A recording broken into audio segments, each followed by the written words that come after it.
Good evening, Mayor and Council members. My name is Eliza Nichols, president of the nonprofit It Needs to End and the creator of the youth safety program focused on e-bike and road safety. I'm here tonight to address my concern not about my program, about the process, transparency, and public safety. The e-bike incentive grant. This money was supposed to be used to encourage citizens to take safety courses and receive a significant discount while purchasing e-bikes to encourage safety. I'm unable to find any record of vouchers given to members of our city, but even more concerningly, I can't find records of any applicants or even a way to apply for the voucher. So that's me in the video. I want to explain this, and I really want to try to find anyone who might also be interested in this or be able to figure out what happened. We're a nonprofit and we do e-bike safety courses. We were allotted, the state of California, $31 million per the e-bike incentive.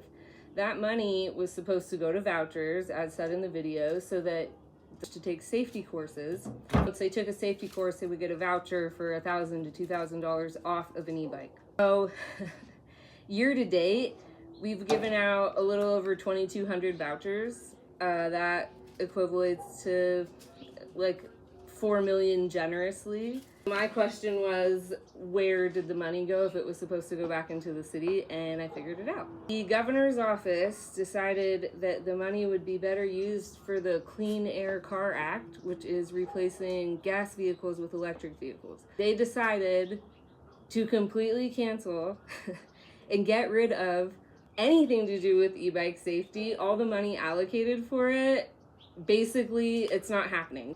They're not even legally required now to try to make people take safety courses. I don't really understand how they were able to tell us that they were going to give us millions of dollars back so that we would be encouraged to be safe, and like somehow this slipped under our nose. Who started the e-bike incentive were upset that it was canceled and felt that it wasn't right, that the governor's office should not have told them that. Now, we can't prove that he said that, of course, but I'll tell you what happened, and I think that this is where people need to listen. Like Spencer Pratt, Nick Shirley, everyone trying to figure out where this money is going, I've figured some of it out.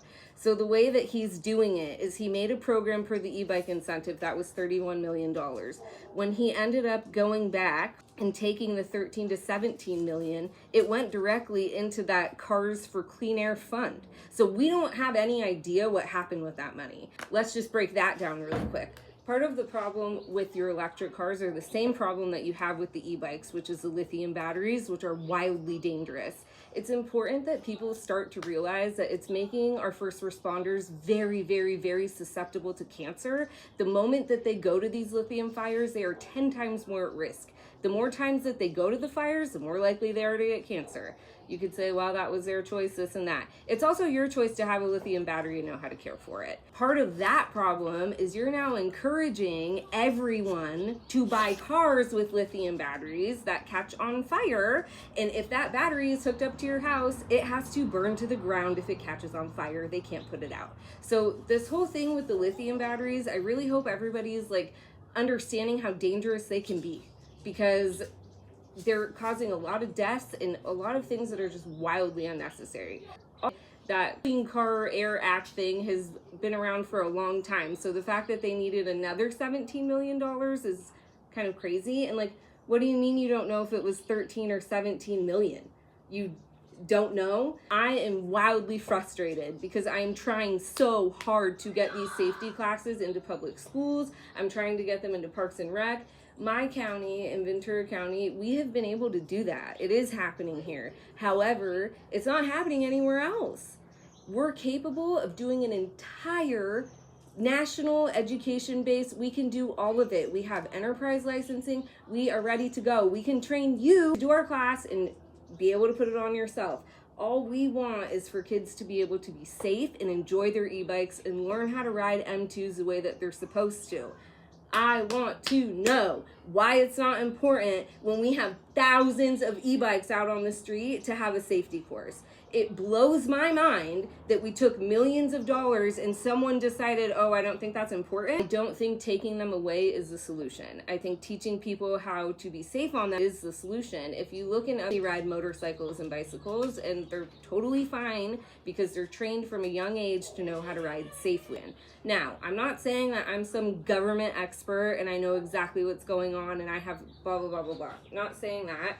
I'm just saying that as a nonprofit owner, I designed my e-bike safety course to be in compliance with the e-bike safety incentive for the state of California. I have developed this course for over a year. I have completion cards which are DMV compliant. We have done so much. And by the way, we've gotten no funding. This is all out of my own pocket as a hairstylist. No one has given us a dime, which is fine. We don't need it. But I'm wondering, who needed the $31 million and what the hell did they do with it? Because these vouchers, where are the safety courses that they're taking? Another thing that I found out, when I try to find a list of the people that got the vouchers, I can't find that either. It's not saying where they applied from. All of this stuff should be somewhat public. We should be able to find record of this somewhere. I don't know why we can't. So I need the people of my state of California to know that we have no money to keep the kids safe on e-bikes. There is none. We don't need this anymore. We're taking the money and putting it elsewhere.